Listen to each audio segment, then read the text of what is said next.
పుట్టపర్తి నారాయణాచార్యులు గారు రచించిన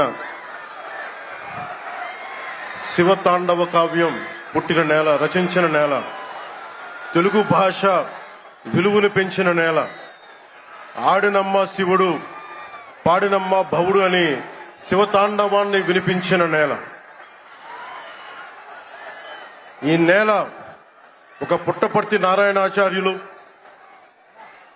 కవి బళ్ళారి రాఘవ గారు లాంటి నాటకరంగ రచయిత, నటుడు, విధాన్ విశ్వం లాంటి మహానుభావులు, గజ్జల మల్లారెడ్డి గారి లాంటి కవులు, ఇలాంటి వాళ్ళందరూ పుట్టిన నేల.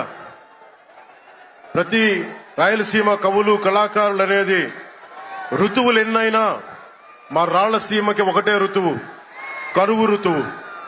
కాలాలు ఎన్నైనా మా రాయలసీమకి ఒకటే కాలం, ఎండాకాలం.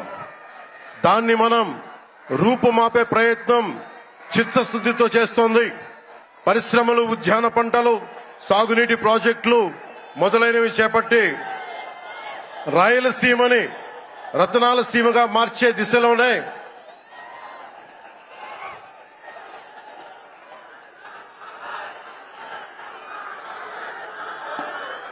ఈ రోజున మేమందరం గౌరవ ముఖ్యమంత్రి గారి చంద్రబాబు నాయుడు గారి నాయకత్వంలో మీ ముందుకున్నాం.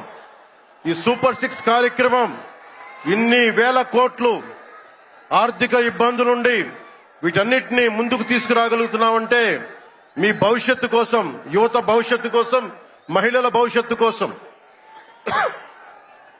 ప్రతి ఆంధ్రప్రదేశ్ లో ఉన్న ప్రతి ఒక్కరూ బాగుండాలి, మీరు ఆనందంగా ఉండాలి. మీరే అన్నారు, ఆ రోజు మేము అడిగాం, రాష్ట్రం బాగుండాలి, యద్భావం తద్భవతి. మీరు ఎలా ఆలోచించారో మేమందరం కలిసికట్టుగా పార్టీలు వేరైనప్పటికీ రాష్ట్ర హితువు, రాష్ట్ర శ్రేయస్సును దృష్టిలో పెట్టుకొని ఈ రోజున మీ ముందుకొచ్చి ఇంత ఘన విజయంగా, ఇంత దిగ్విజయంతో ఈ సూపర్ 6 కార్యక్రమాన్ని మీ ముందుకు తీసుకొచ్చాం. దీని సూపర్ 6 కార్యక్రమానికి సంబంధించి భవిష్యత్తు రాయలసీమ వెనుకబాటుతనం గురించి, దానికి నీటి సౌకర్యాల గురించి, పారిశ్రామిక గురించి గౌరవ ముఖ్యమంత్రి గారు మాట్లాడతారు. నేను చెప్పదలుచుకున్నది ఒకటి, ఆరోగ్య బీమా పథకం సాకారం కాబోతుంది. ఒక్కొక్క పథకం ద్వారా ఒక్కొక్క కుటుంబానికి 25 లక్షల ఆరోగ్య బీమా వర్తిస్తుంది. అలాగే పర్యాటక రంగంలో కూడా మనకి దాదాపు 10,000 పైచులకు పెట్టుబడులు ఆకర్షిస్తున్నాం. అలాగే పంచాయతీ రాజ్ శాఖలో కూడా పల్లె పండుగ ద్వారా 13,300 గ్రామ పంచాయతీలని గ్రామ సభ నిర్వహించి రికార్డు చేసి 2,007 కిలోమీటర్ల బీటీ రోడ్లు, 4,000 కిలోమీటర్ల సిసి రోడ్లు చేయగలిగాం.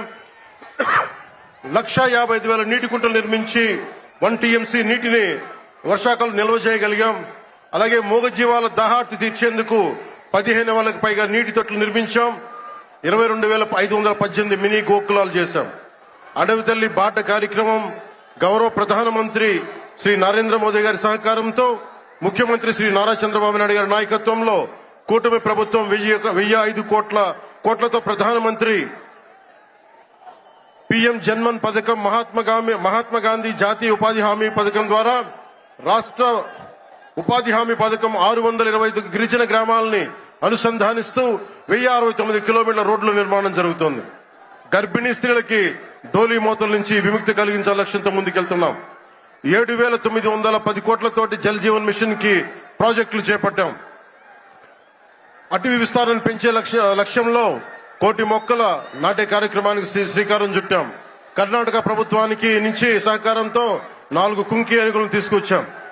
అలాగే శాంతి భద్రతల పరిరక్షణ వ్యవహారంలో భేదాలు చూడకుండా ముందుకు వెళ్తామని శాసనసభ సాక్షిగా గౌరవ ముఖ్యమంత్రి శ్రీ నారా చంద్రబాబు నాయుడు గారు స్పష్టం చేశాం. నేను అదే మాట చెప్పాను, ఆ మాట కట్టుబడే ముందుకు వెళ్తున్నాం. శాంతి భద్రతలకు ఎలాంటి ఆటంకం కలగకుండా ఉన్నప్పుడే రాష్ట్రంలో పెట్టుబడులు, పరిశ్రమలు వచ్చి యువతకి ఉపాధి, ఉద్యోగ అవకాశాలు లభిస్తాయి. ముఖ్యంగా మన రాయలసీమ యువతకి మీరు ఉపాధి అవకాశాలకు వేరే రాష్ట్రాలకు వెళ్లకుండా మన అనంతపురంలో, మన కర్నూలు, మన కడప, మన చిత్తూరు జిల్లాల్లో మొత్తం ఉపాధి అవకాశం పక్క రాష్ట్రాల నుంచి మనకు వచ్చేలాగా పారిశ్రామికరణ జరగాల దిశగా గౌరవ ముఖ్యమంత్రి నారా చంద్రబాబు నాయుడు గారు ఆధ్వర్యంలో ఆయన నాయకత్వంలో ముందుకు తీసుకెళ్తున్నాం. కూటమి ప్రభుత్వం ప్రతి అడుగులోనూ త్రికరణ శుద్ధితో పనిచేస్తుంది. గౌరవ ప్రధానమంత్రి శ్రీ నరేంద్ర మోదీ గారి వికసిత్ భారత్ విజన్ దిశగా గౌరవ ముఖ్యమంత్రి శ్రీ నారా చంద్రబాబు నాయుడు గారి నాయకత్వంలోని కూటమి ప్రభుత్వం ముందుకు సాగుతూ 2047 నాటికి ఆంధ్రప్రదేశ్ ని దేశంలో నెంబర్ 1 రాష్ట్రంగా తీర్చిదిద్దుతామని మీ అందరికీ తెలియజేసుకుంటూ జై భారత్ జై హింద్.